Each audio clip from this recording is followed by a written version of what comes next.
Hello students, जो first topic हमारा है वो नंबर सिस्टम है। और नंबर सिस्टम आपने ये एकेडमिक में चैप्टर फर्स्ट में अच्छे से पढ़ा है। जैसे कुछ बेसिक पॉइंट इसमें क्या क्या आता है वो बताता हूँ आपको। सबसे पहले इसमें नेचुरल नंबर होता है, whole number, integers.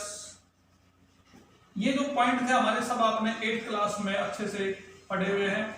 Rational number, ये सारे पॉइंट क्लियर हैं। इसके साथ साथ है odd number, prime number, composite number, ये सब आप 8th में 7th में अच्छे से क्लियर कर चुके हो। अब जो अपना टॉपिक है वो है नंबर सिस्टम। और मैं स्पेशली आपको इंग्लिश में जो आपके ओलंपियाड में क्वेश्चन आते हैं, जो आपके एनटीएससी पैटर्न के क्वेश्चन होते हैं, जैसे मैं केवल आपको एमसीक्यू सोल्व करने का जो मेथड है वो बता रहा हूं मैं। आप थोड़ा इसको ध्यान से देखेंगे। सिंपल सा पॉइंट है, कोई भी आपको क्वेश्चन गिवन है कि जैसे ये लिखा है √20 मल्टीप्लाई बाई 5, इसको सिंप्लीफाई करके लिखना है। तो इसको सिंप्लीफाई करने के लिए ऐसा ना करें कि आप इनको मल्टीप्लाई करके फिर फैक्टर करें, नहीं, आप इसको लिखेंगे 20 लिखा हो, इसके फैक्टर लिख लेंगे 2 मल्टीप्लाई 5 मल्टीप्लाई बाई 5 √5 दे रखा है। आप इसको एक साथ कर लेंगे। लॉ ऑफ एक्सपोनेंट आपने पढ़ा था, उसके अकॉर्डिंग आएगा ये पेयर बन जाता है इसका। तो क्या आ गया 2 मल्टीप्लाई 5, इसका आंसर होगा यहाँ पर 10। अब पॉइंट ये भी पूछ लिया जाएगा एक बार कि इसको मल्टीप्लाई, ये लिखा गया है ओनली √20 मल्टीप्लाई बाई √5 कि ये रैशनल है या इरेशनल है। तो सिंप्लीफाई करने के बाद ये बता पाएंगे हम कि ये रैशनल है या इरेशनल। अगर मल्टीप्लाई और डिवाइड का साइन है तो यहाँ में सोल्व करने में देखा 10 क्या ये रैशनल नंबर है। अब इसके साथ साथ ये भी क्लियर होना चाहिए कि रैशनल नंबर क्या होता है। रैशनल नंबर वो होता है कि जो नंबर टर्मिनेटिंग हो या जो number non terminating but repeating हो, वो नंबर क्या होगा, रैशनल। जिसको हम p बाई क्यू फॉर्म में लिख सकते हैं, ये नंबर रैशनल होगा। इसमें क्यों इज नॉट इक्वल टू 0, क्योंकि वैल्यू 0 नहीं होनी चाहिए। बाकी जिसमें क्योंकि वैल्यू 0 नहीं है वो सभी नंबर है वो रैशनल नंबर है। तो ऐसे जो एमसीक्यू है ये इस टाइप में करवा रहा हूं मैं। तो एमसीक्यू देखिए इसमें आगे कि वैल्यू ऑफ 125 और इसका मैं लिखा है -1/3, इसकी जो पावर गिवन है। ये लॉ ऑफ एक्सपोनेंट में क्लास 8 में आपने किया था। 9th क्लास में भी ऐसे कुछ क्वेश्चंस हैं जिनको सोल्व करना है। यहाँ इसको हमने सोल्व किया, 125 को लिखेंगे 5⁻³ -1/3 है। लॉ ऑफ एक्सपोनेंट क्या है यहाँ पर 3 मल्टीप्लाई -1/3, ऐसे कैंसिल 5 की पावर -1। और कभी भी किसी की पावर है वो नेगेटिव आती है तो उसको पॉजिटिव फॉर्म में लिखना जरूरी है। पॉजिटिव एक्सपोनेंट में लिखना है तो इसकी वैल्यू क्या है 1/5 होगी। ऐसे ही आपके पास क्वेश्चन और आ जाए 13⁻1/3 है एंड 13⁻1/5। यहाँ देखिए बेस इसके सेम है तो पावर क्या होंगी, ये माइनस होंगी। तो इसका सॉल्यूशन कैसे लिखेंगे 13⁻1/3 -1/5, ये 1/5 इस पावर में माइनस होगी। अब इसको सोल्व करने के बाद देखिए यहाँ इसका हमने एलसीएम लिया 15 हो गया, यहाँ 5 - 3 और आंसर इसका क्या होगा यहाँ पर 13⁻2/15। अगर ये नेगेटिव है तो इसका रेसिप्रोकल करेंगे आप। जैसे यहाँ क्या था 5 की पावर -1 है तो पॉजिटिव पावर करने के लिए बेस का रेसिप्रोकल हो जाएगा, तो 5 की पावर होगा 1/5 हो गया था। तो ये इस तरीके से सोल्व करना है। और देखिए क्वेश्चन इसमें आ गया ऐसे ही, यहाँ लिखा है अपने पास ये कि क्यूब रूट ऑफ 54/250 है, इसका क्यूब रूट फाइंड करना हमें। अब जब यहाँ ये कुछ नहीं लिखा है इसका मतलब स्क्वायर रूट है, 3 लिखा है तो क्यूब रूट है, 4 लिखा है तो 4th पावर होगी इसकी, यहाँ 3 लिखा है तो क्यूब रूट होगा इसका। अब सबसे पहले आपको इसको सिंप्लीफाई करके लिखना है। इसके फैक्टर करेंगे तो 54 के 2 मल्टीप्लाई 3 मल्टीप्लाई 3 मल्टीप्लाई 3, ऐसे ही 250 के फैक्टर करने आपको 2 मल्टीप्लाई 5 मल्टीप्लाई 5 मल्टीप्लाई 5 और एक क्यूब रूट है।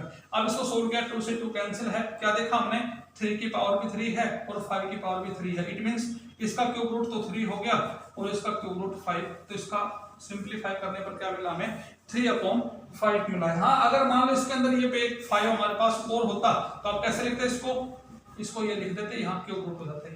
तो जिसका पेयर बनता है वही आपको पूरा करना है कि क्यूब रूट फाइंड हो जाएगा उसका 1/5 आता है या 1/3 होता है। इसमें जिसका पेयर बन जाए उसमें 3 का पेयर बनाना है क्यूब रूट में, और स्क्वायर रूट में आपको 2 का पेयर बना के डालना है।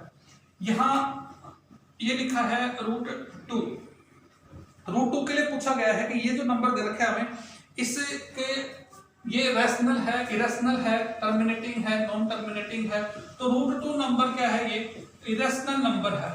अब बात ये आती है कि इरेशनल नंबर क्या होता है। इरेशनल नंबर वो होता है जो non terminating and non repeating हो। जो number non terminating non repeating है वो नंबर इरेशनल होता है। या फिर इस फॉर्म में जो दे रखा है हमें √2 √3 √5 √6, √7 इस फॉर्म में जो नंबर है वो सब क्या होता है, इरेशनल होता है। लेकिन बीच में देखिए यहाँ मैंने क्या नहीं लिखा है, यहाँ पर √4 लिखे हम, √9 लिखे, √16 लिखे, ये नंबर सब रैशनल है। रैशनल क्यों है? क्योंकि इसकी वैल्यू क्या होती है 2, इसकी वैल्यू क्या होगी 3, इसकी वैल्यू क्या होती है 4, तो 2, 3, 4 क्या है, ये सब नेचुरल नंबर है, ये इंटीजर्स है, तो ये इंटीजर्स है जो सब ये रैशनल होते हैं, इरेशनल नहीं है। तो √2 एक रैशनल है। हाँ, इसको पूछने का जो तरीका है वो अलग हो सकता है। क्या, जैसे अगर मान लो ये पूछ लिया जाए कि √2 can be form in the, तो किस प्रकार से ये, इट इज नॉन टर्मिनेटिंग है, terminating, terminating and repeating, terminating and non repeating, non terminating and repeating, non terminating and non repeating. इस प्रकार से बात पूछे तो आंसर क्या होगा उसका, इरेशनल नहीं गिवन है,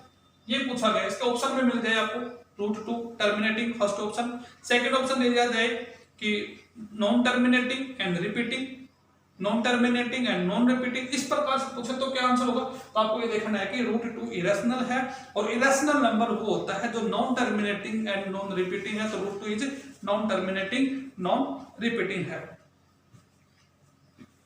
ऐसे ही इसी टाइप में क्वेश्चन और देखते हैं हम यहाँ पर कि अगर ये दे दिया जाए क्वेश्चन की √2 + 3, ये कैसा है, रैशनल है या इरेशनल है? √2 - √3 मल्टीप्लाई √2 + √3,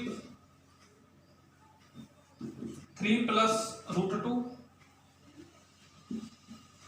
√27/√3, ये नंबर कैसे है, रैशनल है या इरेशनल? देखिए कुछ पॉइंट होते हैं कि कभी भी जब कोई अपने पास नंबर होता है, ये rational plus irrational, rational plus irrational, या इनके बीच का साइन माइनस हो, मल्टीप्लाई हो, डिवाइड हो, ये हमेशा इरेशनल होता है। अगर इस पूरे को हम सोल्व करते हैं, रैशनल और इरेशनल का सम, उनका सब्ट्रैक्शन, उनका डिवीजन, उनका मल्टीप्लिकेशन हमेशा इरेशनल होगा। तो यहाँ देखिए ये नंबर इरेशनल है और ये रैशनल, तो irrational plus rational, rational plus irrational हमेशा इरेशनल होगा, ये ऑलवेज इरेशनल। लेकिन अब कंडीशन क्या आती है कि अगर मान लो इसकी जगह मैं ये इरेशनल लिख देता हूं, ये नंबर लिखा irrational plus irrational, irrational minus irrational, irrational multiply irrational, irrational divide by irrational, may be rational और irrational, sometime rational sometime irrational. वो सिंपलीफाई करने के बाद देखते हैं। जैसे अब ये क्वेश्चन हमारे पास है, इसको हमने सोल्व करते हैं। ये a - b, a + b दोनों को सोल्व किया तो √2² - √3² √2 - √3 हमें -1 मिला है, और -1 है, ये इरेशनल है, रैशनल नहीं है। तो यहाँ दोनों का प्रोडक्ट इरेशनल नहीं बना, क्या बना, ये रैशनल। ऐसे यहाँ देखिए ये जो रखा है हमें √27 और √3, अभी देखना है कि ये रैशनल इरेशनल, लेकिन ये आप लगता है कि ये भी रैशनल ये भी रैशनल, तो दोनों का डिवाइड है वो इरेशनल होगा, नहीं। इसको सोल्व करते हैं। इसको लिखा हमने 3 × 9, इसको लिख दिया 3। अब इसको कैंसिल करना चाहे कैंसिल कर सकते हैं हम, लॉ ऑफ एक्सपोनेंट में पढ़ा था आपने, ये इस प्रकार से कैंसिल कर दे। क्या बचा आपके पास √9, और √9 क्या है, इसका किसका स्क्वायर है, 3 का, तो √9 का वैल्यू क्या आ गई 3। 3 क्या है, ये रैशनल नंबर है। तो इसको सिंपलीफाई करने पर क्या मिला हमें, ये रैशनल नंबर मिला हुआ है। ऐसे और भी जितने भी क्वेश्चन, काफी क्वेश्चन आप ऐसे प्रैक्टिस कर सकते हो। आपको असाइनमेंट भी गिवन है, आपके पास बुक है, उनमें भी आप देख सकते हो एमसीक्यू में किस टाइप के क्वेश्चन काफी मिले, उनको आप सोल्व करेंगे। हमें कोई भी इरेशनल नंबर लिखना है 5/7 और 7/9, इनके बीच में रैशनल नंबर लिखना है तो किस प्रकार से करेंगे, दोनों का 1/2 sum of first number plus second number, इनको ऐड करके 1/2 से मल्टीप्लाई कर देंगे, 1 इज रैशनल नंबर आ जाएगा। अगर इरेशनल फाइंड करना है तो कैसे करेंगे, ये तो रैशनल आया।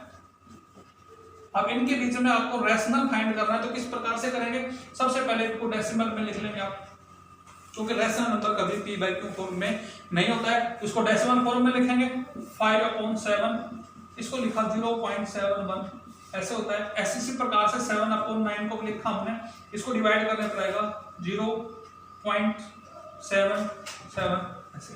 अब आपको इनके बीच में कोई इरेशनल नंबर लिखना है तो हमने लिख दिया 0.730। अब यहाँ आप अपनी मर्जी से कुछ भी लिख दें, 3 लिखा, फिर 003 0003, ऐसे आप ये लिख करके कर सकते हैं। ये इरेशनल नंबर कहते होंगे इनफाइनाइट हो सकते हैं। रैशनल भी इनफाइनाइट है तो किन्हीं टू नंबर के बीच में इरेशनल नंबर भी इनफाइनाइट। जरूरी नहीं आपको केवल 71 और 77 के बीच में यहाँ शुरू करना है, तो 73 लिख दिया हमने। आप 74 भी कर सकते हो, ये 02 002 002 इस प्रकार से कितने भी नंबर पूछे आप ऐसे नंबर इसमें लिख सकते हैं यहाँ। तो ये जो टाइप गिवन थी हमें इन क्वेश्चंस को इस प्रकार सॉल्व करना था। तो आप ऐसे टाइप के क्वेश्चंस जो आपके ओलंपियाड और एनटीएससी पैटर्न के क्वेश्चंस हैं वो सॉल्व करना। Thank you.